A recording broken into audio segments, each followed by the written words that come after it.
मैं डॉक्टर इंदिरा गोस्वामी, सह आचार्य गृह विज्ञान विभाग, महारानी सुदर्शन कॉलेज बीकानेर से MA final year home science के paper 8 extension technique and communication के अंतर्गत पूर्व के वीडियो में हमने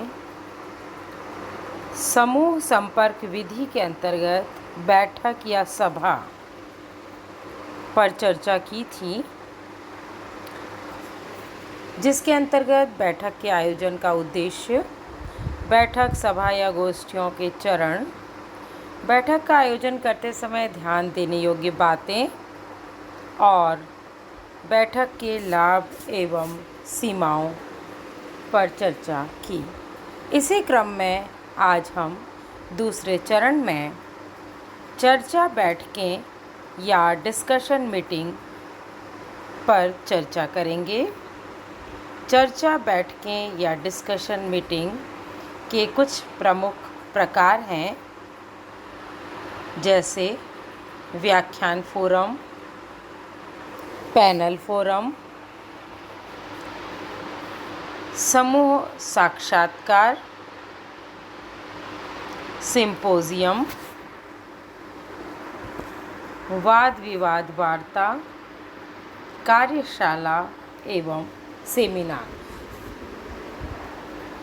सबसे पहले हम चर्चा करेंगे व्याख्यान फोरम या लेक्चर फोरम की। इस प्रकार के व्याख्यान फोरम में 2 या 2 से अधिक व्यक्ति अपनी वार्ता श्रोताओं के सम्मुख प्रस्तुत करते हैं। इसमें विषय विवादित हो सकता है, लेकिन एक दूसरे का सम्मान करते हुए बिना उनकी बातों का खंडन किए आपसी सौहार्दपूर्ण संबंध बनाते हुए वार्ता की जाती है। एक चेयरमैन या चेयरपर्सन होता है, जो वार्ता के विषय वक्ताओं की योग्यताओं का संक्षिप्त परिचय देता है और उन्हें अपने वक्तव्य के लिए आमंत्रित करता है। विशेष ध्यान यह रखना होता है कि वक्ता कुशल, अनुभवी और योग्य हो। वार्ता प्रारंभ होने से पहले वक्ता को मंचासीन लोगों और श्रोताओं को संबोधित करते हुए अपनी वार्ता को प्रारंभ करना होता है। उसे श्रोताओं के साथ आई कांटेक्ट या नेत्र संपर्क स्थापन करते हुए आत्मविश्वास के साथ अपनी बात को रखना होता है।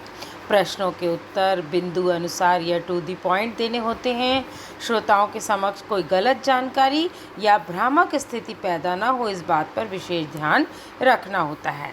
गलत उत्तर से कई बार श्रोताओं का विश्वास भी उठ सकता है। वक्तव्य की सामग्री श्रोताओं के लिए उपयोगी और रुचिकर हो, इस चीज़ को बहुत ज़्यादा महत्व देने की आवश्यकता है। इसमें महत्वपूर्ण बिंदुओं की पुनरावृत्ति भी समय समय पर करते रहना चाहिए और निष्कर्ष में भी इन महत्वपूर्ण बिंदुओं पर बल देते हुए उन्हें दोहराया जाना चाहिए। अंत में प्रश्नोत्तर का समय रखा जाता है। सभा में उपस्थित श्रोताओं को अपनी जिज्ञासाओं और शंकाओं के समाधान के लिए प्रश्न पूछने के लिए भी मौके देने होते हैं। दूसरा है पैनल वार्ता या पैनल डिस्कशन। इस चर्चा में 4 से 6 सदस्य हो सकते हैं, जो कि अर्धवृत्ताकार या सेमी सर्कल फॉर्म में श्रोताओं के समक्ष बैठकर के विषय से संबंधित विचार उनके सम्मुख रखते हैं। पैनल के नेता वक्ता के बारे में जानकारी देते हैं, उन्हें बोलने के लिए प्रेरित भी करते रहते हैं। सभी वक्ताओं को बोलने का समान अवसर दिया जाता है और श्रोताओं को भी बोलने के लिए प्रेरित किया जाता है कि वे भी पैनल के समक्ष अपनी समस्याओं का या प्रश्नों का, जिज्ञासाओं का, शंकाओं को रख सकते हैं, ताकि उनका समाधान पैनल के द्वारा खोजा जा सके। पैनल के सदस्यों का चयन हमेशा सोच समझकर या बुद्धिमत्तापूर्वक किया जाना जरूरी है, ताकि विषय का गहन ज्ञान लोगों तक पहुंच सके और उनकी समस्याओं का भी समाधान प्राप्त हो सके। वक्ता का विद्वान होना बहुत ज़रूरी है। वक्ता वो हो जिसे कि विषय का पूरा ज्ञान हो और वह श्रोताओं के समक्ष अपने विषय को बेहतर तरीके से प्रस्तुत कर सके। श्रोता को गलत उत्तर नहीं देना है, उसे ना ही हतोत्साहित करना है। इस बात का भी विशेष रूप से अपने वक्तव्य में ध्यान रखना होता है। तीसरा बैठक का प्रकार है समूह साक्षात्कार या ग्रुप इंटरव्यू। यह एक प्रजातांत्रिक प्रविधि होती है जिसमें कि वक्ता और श्रोता के बीच विचारों का आदान प्रदान होता है।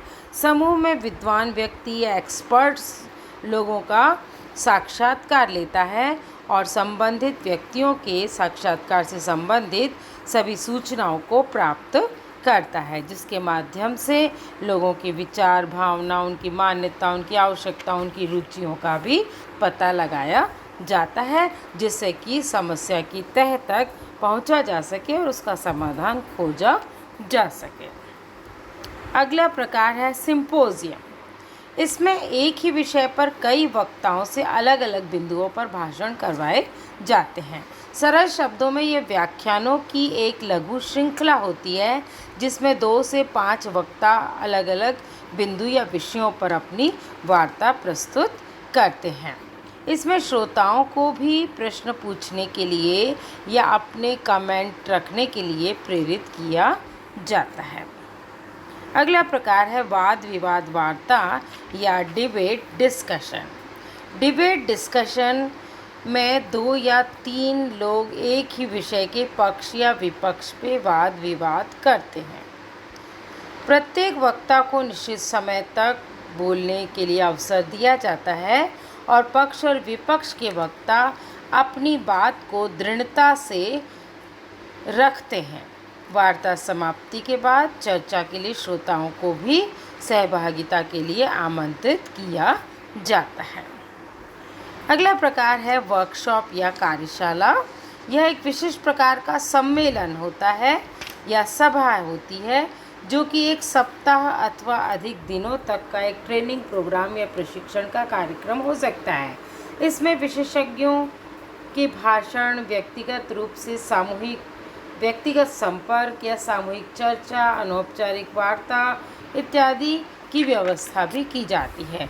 किसी विशेष संबंधित विषय में कार्य सत्र या वर्क सेशन का भी आयोजन किया जाता है और यह कार्य सत्र विशेषज्ञ के निर्देशन में आयोजित किया जाता है। जिस विषय पर कार्यशाला आयोजित की जाती है वह विषय ज्वलंत या प्रतिभागियों की वर्तमान समस्याओं से संबंधित होना चाहिए, तभी उनके लिए वह उपयोगी और रुचिकर होता है।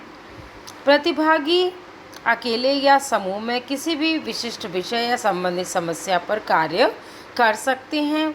सामान्यतः सेवा काल में प्रशिक्षण या पेशेवर पदोन्नति के लिए भी इस प्रकार की कार्यशालाओं को समय समय पर आयोजित किया जाता है। कार्यशाला की सफलता इस बात पर निर्भर करती है कि उसके उद्देश्य का निर्धारण कितने अच्छे तरीके से किया गया है और उसकी पूर्ति के लिए लोगों में कितनी समानता, अर्थात शैक्षिक स्तर की समानता का होना, बौद्धिक स्तर की समानता का होना यहाँ बहुत ज़रूरी है। कार्यशाला के लिए स्टाफ के सदस्यों के द्वारा व्याख्यान आयोजित किया जा सकता है।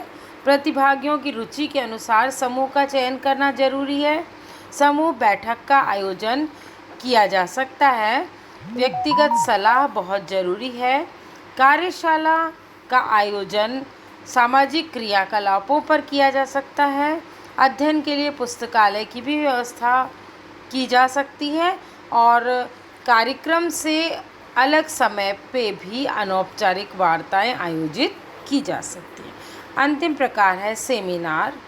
सेमिनार किसी एक ही विषय पर आयोजित किया जाता है जिसमें कि वक्ता या श्रोता आमने सामने बैठ करके विचारों का आदान प्रदान कर सकते हैं। पहले विषय के विद्वान व्यक्ति सेमिनार में अपने शोध पत्र या अपने विचार, अपने वक्तव्य रखते हैं और उसके बाद खुले रूप में श्रोताओं को भी सहभागिता के लिए आमंत्रित किया जाता है।